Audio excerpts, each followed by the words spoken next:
MotorWeek is made possible by TireRack.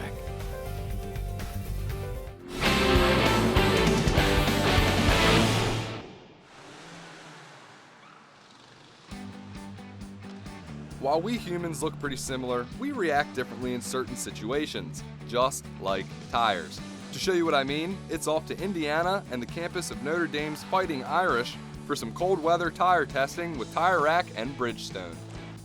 This is a hockey puck. It's made of rubber. I've been around it all my life and I understand what it's going to do on the ice. Car tires, also made of rubber, a little different. I don't have as much experience with them on the ice. I will tell you what though, after today's experience, you might think twice about your all-season tires.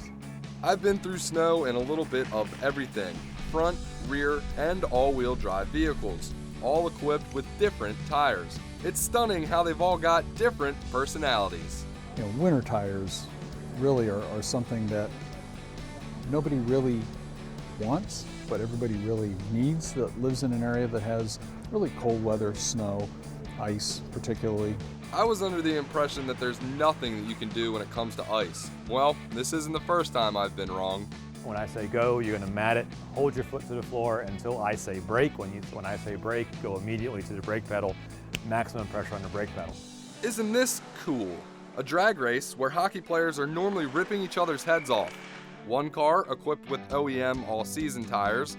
The other is equipped with Bridgestone Blizzak winter tires supplied by TireRack.com. This may be the most boring race in history, but the results will be pretty interesting. One can barely get moving. Then, when it finally does, it's tougher to stop. But why was the other one doing so well? Because it has the same tires that this tricycle has. You may not realize that nature is the world's foremost engineer. So what the folks at Bridgestone did was actually studied polar bear paws to see how it grips the ice. Then they discovered how to put their multi-cell technology in their Blizzak tires. There's three basic components in a Blizzak: deeper tread depth, a big blocky pattern, and the compound. The multi-cells act as a sponge to disperse water, working along with the bite particles to grip the ice. Okay, time now to get in two all-wheel drive SUVs and see what happens. All right, let's see how these all-season OEM tires do. We're mashing down the gas. The traction control is trying to help us. Down the brake as hard as we can, and we've still slid pretty good. I'll give that run the cold shoulder. Now for the properly equipped ride. All right, already the Blizzaks are getting a lot more traction. Hard on the brakes. Hopefully we were consistent there. 12.4 miles per hour, 24 feet stopping distance. That's exactly what we were looking for. That means that we stopped about half the car length quicker than the all-season tires. When we're talking about lower speeds like that, that is very good. So obviously at higher speeds, this could be a priceless safety investment for your family. We find that, people that buy and try winter tires for the first time, it's a revelation. They didn't realize how much control and confidence they have from behind the wheel.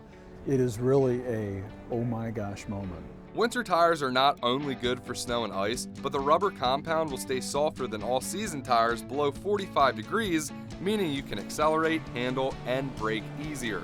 This is kind of a no-brainer at this point, isn't it? We like to say, if it's cold enough to see your breath, it's time to start thinking about putting winter tires on.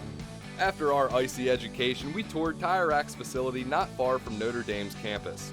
This group eats and breathes rubber circles. They test hundreds of tires each year on their own track, helping customers make a decision. And they'll tell you, the Blizzak is one of the top winter tires you should equip your car with. Remember folks, work smarter, not harder.